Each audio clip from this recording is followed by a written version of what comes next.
Who is Dajjal? Dajjal is a deceptive and dangerous figure who will appear near the Day of Judgment with a mission to mislead people and test the faith of believers. He's often referred to as the false Messiah because he falsely claims to be the awaited Messiah, twisting the truth and doing things that look like miracles to gain followers. In Christianity, he's known as the Antichrist, as he opposes true guidance and misleads people away from righteousness. However, unlike real prophets, Dajjal uses his abilities only to deceive, trick, and confuse people, steering them away from Allah's path and guidance. Dajjal will go as far as to claim that he is a god, demanding worship and loyalty from people. He's given certain abilities by Allah as a test from humanity, including the power to cause rain to fall or withhold it, to control resources, and to perform other acts that seem like miracles. However, these signs are tricks meant to test how strong believers' faith really is. Description of Dajjal. Dajjal is described as a young man with a reddish complexion, short in height, with thick, curly hair, a wide forehead, and a broad upper chest, giving him a distinctive look. His most noticeable feature is his one eye. His right eye is damaged, resembling a floating grape, while his left eye is partially covered by a thick piece of flesh at its edge. In some narrations, he's described as being pigeon-toed and hunchbacked. Between his eyes is the word kafir, written in Arabic letters, which only Muslims with sincere faith will be able to see and understand, regardless of whether they can read or not. This recognition of the word kafir is a gift from Allah, enabling believers to know him for who he truly is, while non-believers remain unaware of this sign and are more likely to fall under his influence. Dajjal is also described as being sterile, having no children. In some hadiths, he is portrayed as an immense figure, the largest creation since the time of Adam.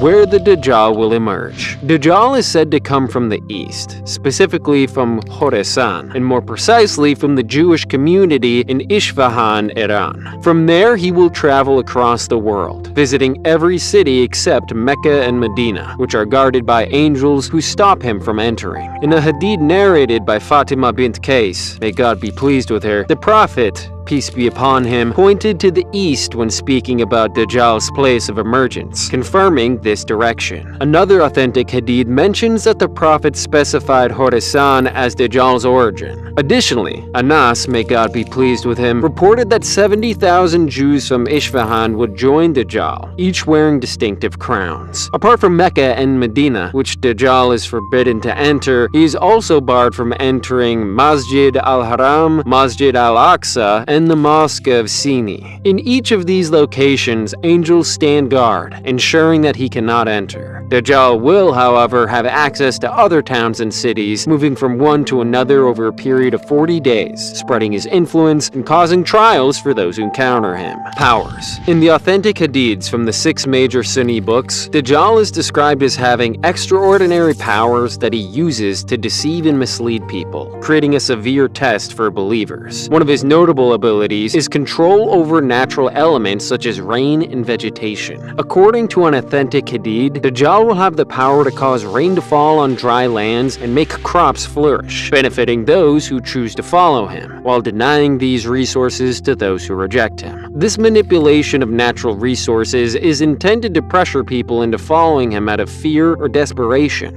Dajjal is also granted the ability to perform false miracles, which include creating the illusion of bringing the dead back to life or curing the sick, which makes people think he has divine powers. As described in authentic hadiths, these tricks are meant to test believers and challenge their faith in Allah. One of Dajjal's most powerful illusions is his ability to carry what looks like a paradise into hellfire. He will ask people whether they want to go to hell or heaven. However, Dajjal's heaven is actually a hidden hell in disguise, while his hell is a true heaven for those who stay firm in their faith. The Prophet Muhammad, peace be upon him, warned believers to choose what appears to be Dajjal's hell, because it is in fact the path to safety. This reversal of reality is a key part of Dajjal's deception, making it extremely challenging for people to distinguish truth from falsehood. Dajjal will also have the ability to move fast across the earth, allowing him to spread his influence widely and quickly. Some narrations describe him as traveling with ease, covering vast distances in a short short time. This extraordinary mobility expands his reach, enabling him to appear in multiple regions and increase his challenge for believers. Followers of Dajjal. The followers of Dajjal will be people who are easily influenced and lack strong faith. According to authentic Hadith, Dajjal will be followed by a large group of Jews from the region of Isfahan in Iran, with many of them being recognizable by wearing specific clothes. Dajjal will attract people by performing miracles and offering material wealth, making it easy to win over those who prioritize worldly success over faith. Many of his followers will also come from those who have weak hearts and are impressed by his tricks and promises. There will also be a large number of women among his followers. His ability to perform miracles and offer material comfort will especially appeal to those seeking relief from worldly struggles. Due to his persuasive power, a high number of women will become his followers, to the point where men will feel the need to protect their mothers, daughters, and sisters by restraining them from going after him. Who will defeat Dajjal?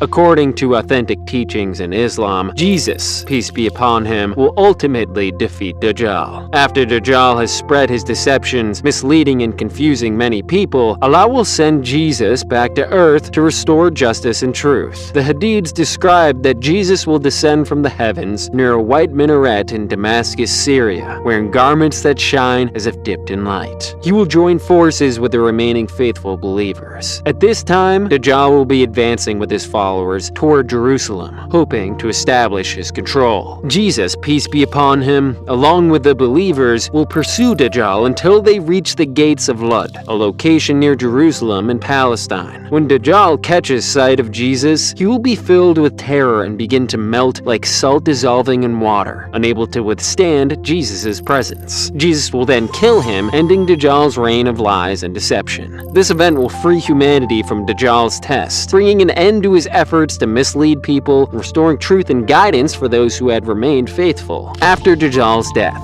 Following Dajjal's defeat, Jesus, peace be upon him, will establish a period of peace and justice on earth. Under his guidance, people will unite in worshiping Allah, and he will correct misconceptions surrounding his identities and teachings. False beliefs and practices will be eliminated, and the world will experience a time of harmony and prosperity as all the people embrace the message of Islam. Jesus will bring fairness, and blessings will be everywhere. Resources will grow, and there will be no more poverty or oppression. Eventually, after fulfilling his mission, Jesus, peace be upon him, will pass away. His death signifies the close of this era of peace. Muslim believers will honor him with funeral rites, treating him with the respect given to all prophets. His passing also serves as a sign that humanity is moving closer to the final hour, setting the stage for other major signs of the Day of Judgment to unfold. How to protect yourself against Dajjal. To protect yourself from Dajjal's test, the Prophet Muhammad, peace be upon him, taught the importance of reciting parts of the Surah Al-Kahf. He specifically mentions that memorizing and reciting the first 10 verses, or in some narrations, the last 10, can serve as a defense against Dajjal's influence. These verses are not just words. They carry deep reminders that help strengthen a person's faith, especially in times of hardship and deception. Dajjal is known as a powerful deceiver who will try to mislead people and create confusion, aiming to turn them away from the truth. Regularly reciting these verses helps believers build a stronger bond with Allah and prepares them mentally and spiritually to resist Dajjal's tricks. Also, according to authentic hadiths, reciting the entire Surah Al-Kahf on Fridays also brings special protection. One hadith states that whoever recites Surah Al-Kahf on Friday will have a light that shines for them from one Friday to the next, guiding and protecting them throughout the week. This regular practice not only shields them from the trials of Dajjal, but also deepens their connection to Allah, keeping their heart and mind steady in the face of life's challenges.